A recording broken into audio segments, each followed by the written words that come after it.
It's just after 9 p.m. or 9 a.m. here in New York, but it's just after 2 p.m. in London. You're looking at live footage of London near the bridge where the attack happened last night. If you're just waking up, 7 dead, 48 wounded when 3 radical Islamic terrorists mowed with a van across the London Bridge, then got out and attempted to stab as many civilians as possible. We've heard reactions from politicians across the spectrum. We'll bring more to you this morning as well. Also, while we speak, there are counterterrorism raids going on throughout London, especially in East London. We have some footage from moments ago as British counterterrorism officials are conducting raids in that area and neighborhood and across London as they try to identify the network or web of Islamists who could have been responsible for this particular attack. Any more details on number of arrests or people involved, we will certainly bring it to you.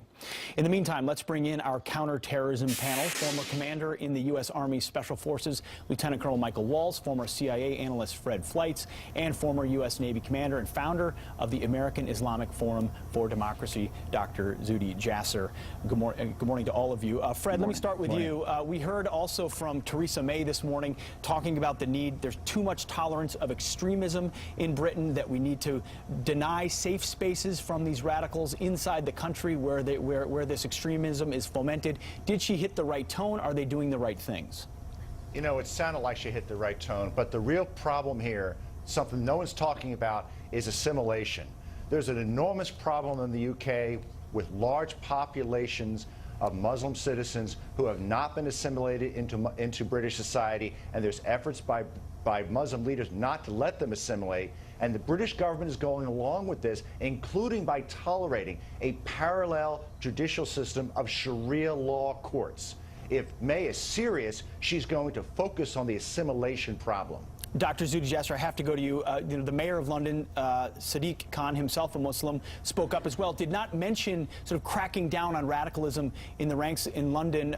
How concerned are you about his approach, and what more needs to be done? Well, I'm very concerned, Pete, because he doesn't get a pass. He gets it. Clearly, as a Muslim, he understands Islamists, and in fact, before he became mayor, he was actually defending some of them as a lawyer. And now he had an opportunity to use the term jihadism, to talk about Islamism, and to talk about fighting this evangelical Islamism that was moving into the West. It's even beyond what Fred is appropriately talking about, which is assimilation. It is about their forward civilizational jihad to bring their ideas to the West. And it's time for us in the West to not only defend our ideas, but proactively advance the ideas of liberty and anti-Islamism, anti-theocracy within the mosques, within their communities and neighborhoods. And people like Mayor Khan need to lead that effort or become marginalized and become radioactive. And that's been the problem. The British government's been working with the wrong groups and working with the Islamist apologists rather than the reformers who would be anti-Islamist. Colonel Waltz, both Fred and Dr. Jasser talk about what needs to be done in London. You made a point earlier on the program about how important our fight is against ISIS, against the caliphate in Iraq and Syria. How important is it that we crush that so that we can crush the ideology? Well, look, assimilation, better law enforcement and surveillance, it is incredibly important. It's necessary, but it's not sufficient. Playing defense will only get us so far, and eventually these kind of attacks are going to get through. We need to go on offense and do a better job there, both with hard power in taking down these sanctuaries, Syria, Iraq, Afghanistan, Pakistan, but also with soft power to undermine the legitimacy of Islamic extremism, as Dr. Jasser was alluding to. Look, terrorism is not new, but it's a tactic. You know, if we remember back to the 70s and the 80s, we had discos getting bombed, the Olympics being attacked, airliners being blown up over Lockerbie, but why don't those groups exist anymore? The Shining Path in Peru, Bader Meinhof, the Red Brigades, because the ideology, the idea of communism has been eliminated. It's been shown for the joke that it was, and we need to do the same thing with Islamic extremism. Fred, you know, Americans looking at this saying, you know, I look at the background here of 6th Avenue here in New York City. This type of thing could happen here. President Trump tweeting that we need to be vigilant, that we can't have political correctness. Are we doing enough? Is America taking the right approach against this threat?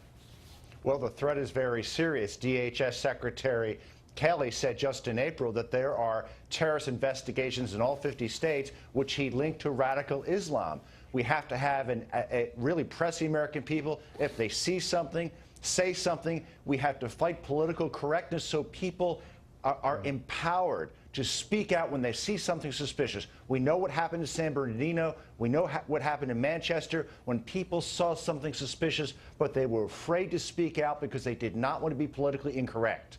Yeah. Dr. Jasser, you spent your career trying to get the word out about this particular threat. You know, these Islamists who kill innocents are cowards, but they see themselves as soldiers of Allah, dying as martyrs during the holy month of Ramadan. They will receive extra benefits in heaven. How do you discredit that ideology that's so powerful to a young kid who's seeking purpose, say, in London today?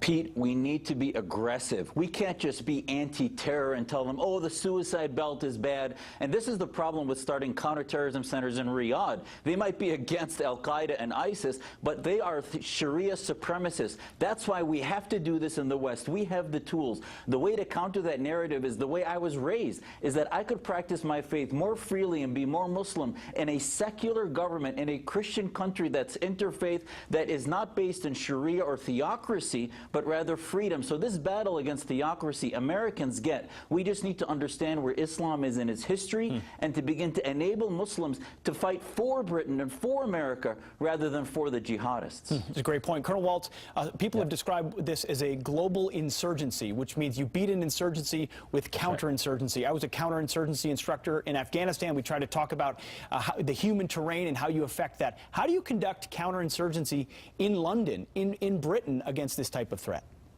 Well, I think, again, it's both global and local. You know, I think President Trump's speech in Riyadh, putting the onus on various Muslim governments to begin starting that from the top down, but then also it has to come from within the Muslim community, as Dr. Jasser mentioned. You know, we have to realize that we are at war. It takes soft power and hard power. We need both our diplomats and our military, economic and informational, and to begin taking this on as a Western society, again, just like we took on communism as a global effort. And folks, it's going to take generations, I think, to truly discredit this ideology, and we need to be prepared for that. Well, gentlemen, you know of which you speak. Thank you all for joining us as we